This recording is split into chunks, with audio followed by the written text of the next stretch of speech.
Let's understand calculated columns using DAX in Power BI. While using these columns, there are no A1 style reference just like in Excel. Also, the aggregator functions like sum, average don't work on them. For example, if this is the table and this is showing the total number of children, and if the children number is greater than 0, then it will show as a parent. So this formula is the correct use of calculated column. However, there may be incorrect ways of using the calculated column. For example, this is the sales data table.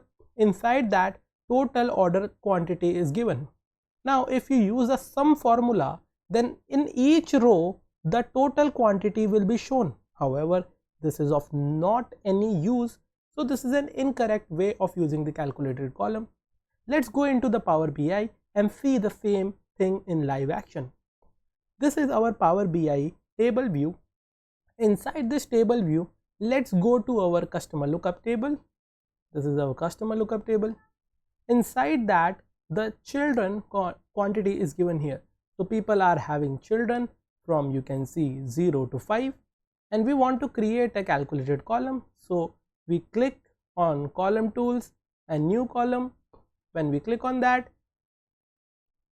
you will see that a formula bar is open.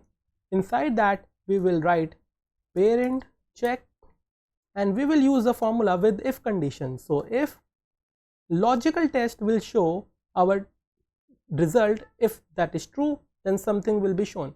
So this is our customer lookup table. So we write as customer lookup table, and inside that, let's choose total children, as you can see.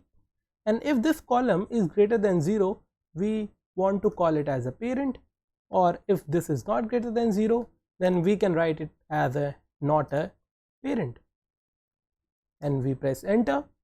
When we do that, you can see this column has been created for a parent check. Let's go and test if this formula is correct. So if we select any data points except 0, so it will show parent in the parent check column, and you can see that is true. So the formula is working fine at this moment, and at this moment I would like to let you know that the calculated column uses the row context, which means for every single row the formula runs. So it goes into this row and checks the children quantity is 5, and then gives a result of parent. It goes to the next row where the children quantity is 5, then it gives the result of parent, and so on. So it is a row context measure. Let's go and see the incorrect method of using the calculated column. So let's go to our sales table data.